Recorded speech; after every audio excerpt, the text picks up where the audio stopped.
So David departed from there, and escaped to the cave of Adullam. And when his brothers and all his father's house heard about it, they went down there to him. Everyone who was suffering hardship, and everyone who was in debt, and everyone who was discontented gathered to him, and he became captain over them. There were about 400 men with him. And David went from there to Mizpah of Moab. And he said to the king of Moab, "Please let my father and my mother come out of Judah and stay with you until I know what God will do for me." Then he left them with the king of Moab, and they stayed with him all the time that David was in the stronghold. Then the prophet Gad said to David, "Do not stay in the stronghold.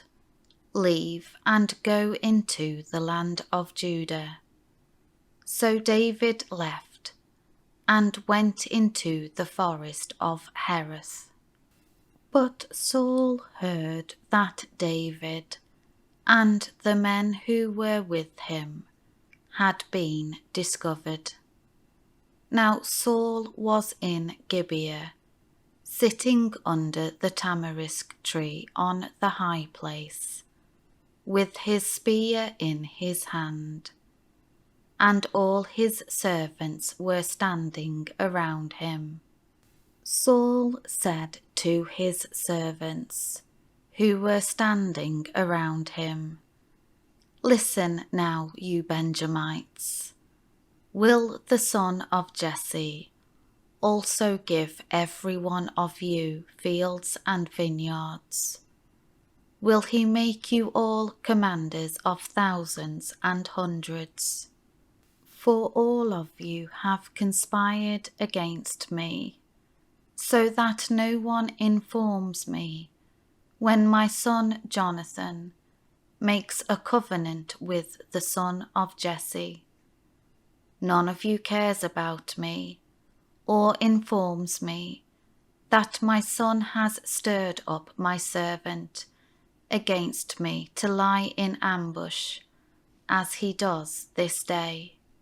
Then Doeg the Edomite, who was standing with Saul's servants, replied, "I saw the son of Jesse coming to Nob, to Ahimelech the priest, the son of Ahitub.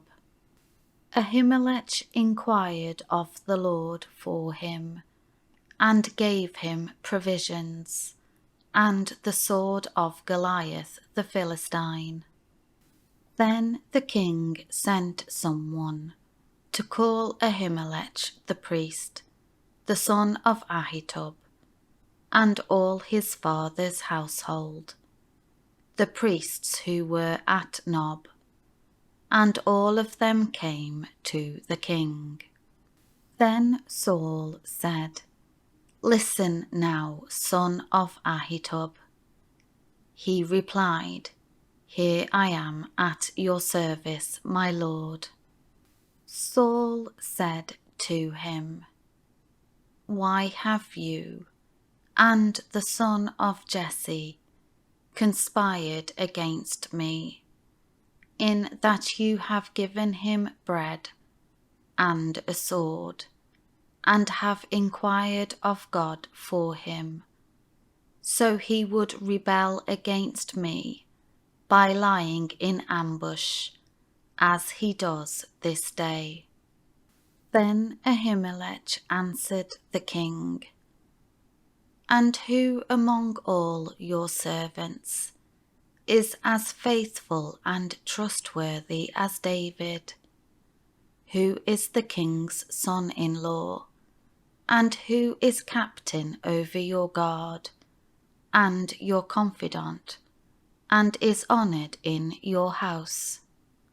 Did I just begin to inquire of God for him today? Far be it from me. Do not let the king impute any guilt to his servant, or to any of the household of my father, for your servant knows nothing at all about this entire matter. But Saul said, Be assured that you shall die, Ahimelech, you and all your father's household, extended family. And the king said to the guards who stood around him, Turn around and kill the priests of the Lord, because their loyalty also is with David, and because they knew that he was fleeing and did not inform me. But the servants of the king were not willing to put out their hands to attack the Lord's priests. So the king said to Doeg, You turn around and attack the priests. And Doeg the Edomite turned and attacked the priests, and that day he killed 85 men who wore the priest's linen ephod. And he struck Nob, the city of the priests, with the edge of the sword, both men and women, children and infants. Also he struck oxen and donkeys and sheep with the edge of the sword.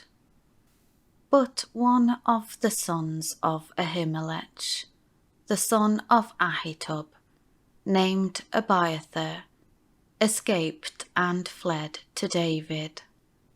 Abiathar told David that Saul had murdered the Lord's priests. Then David said to Abiathar, I knew that day, when Doeg the Edomite was there, that he would certainly tell Saul. I have brought about the death of everyone in your father's household extended family. Stay with me, do not be afraid, for he who seeks my life seeks your life, but you are safe with me.